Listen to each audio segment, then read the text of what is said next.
Hi， 大家好，我係嚟自保良局賽嘅學校嘅 Ashley Chu 趙慧心，亦都係今年嘅 IBDP Year 2 student。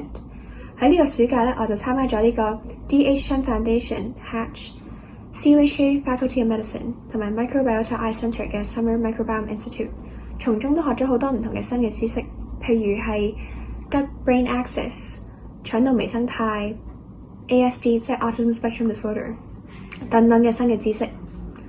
我喺呢個短短呢3個禮拜入邊咧，都同我嘅組員 Athena、Josephine、Hannah、Charlotte、Charles 同埋 Thomas The Lab Rats 就整咗呢本嘅圖書仔去 raise awareness 關於 ASD。咁希望大家鍾意我哋呢個嘅小説啦，就係叫當一天晴晴。當一天晴晴。首先我哋介紹下呢本書嘅角色，就有晴晴。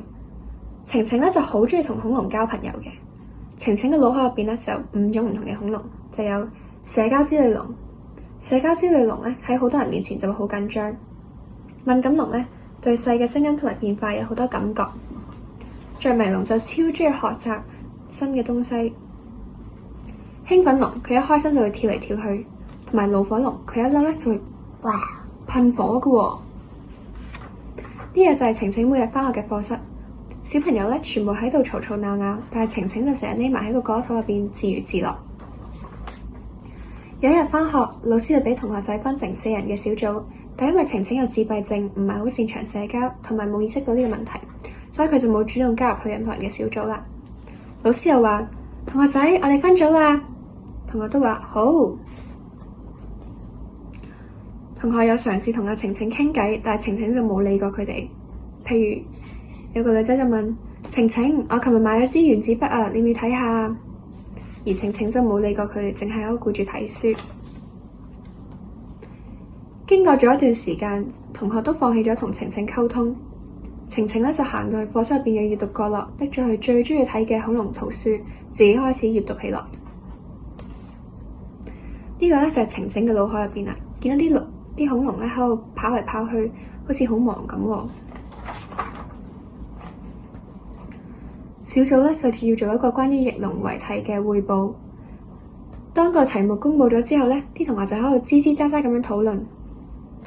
我哋又翻去晴晴嘅腦海入邊，啲恐龍都喺度七嘴八舌咁樣傾緊偈喎。社交焦慮龍就話唔使社交嘅感覺真係好好啊。着迷龍就話喺度顧住睇書啦。敏感龍咧就話喺度睇書真係太舒服嘅。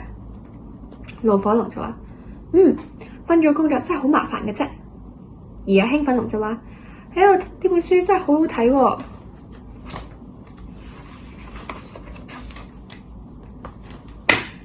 晴晴嘅同學突然間拍咗一手掌，咁啲恐龍咧就喺度開始諗下拍掌嘅意思啦。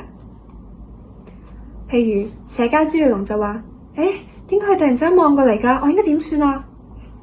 敏感龍就話：呢個響聲真係嚇到我，好驚啊！興奮龍就話：我係咪都要一路跟住拍手啊？着迷龍就話：我都識點樣用一隻手拍手㗎喎。而最尾怒火龍就話：突然間拍手，真係打斷咗我睇書，我真係好嬲嘅啫。返返去課室入邊，小組嘅成員就開始做佢哋嘅彙報，每人就分享咗關於翼龍嘅知識。當彙報結束咗之後咧，就進入咗呢個問答環節。老師又問：除咗翼龍之外，你哋仲識唔識其他嘅恐龍啊？啲隊員咧都嚇親，因為佢哋淨係準備咗關於翼龍嘅資料，其他恐龍都唔識㗎喎。就當冇人知發生咩事嘅時候，晴晴就突然間企起身就話：霸王龍生活喺8600萬年前，係一種中型嘅食肉恐龍，亦都係同恐龍祖先最接近嘅成員之一。而啲同學都嚇親喎。啲同學覺得好驚訝，因為冇諗過平時唔出聲嘅晴晴會突然間企出嚟，分享咁多關於恐龍嘅知識。晴晴就同時間成功化解咗危機，同埋贏到同學嘅尊敬。老師又話晴晴嘅回答非常之完美，而同學都為佢從心而發咁樣鼓掌。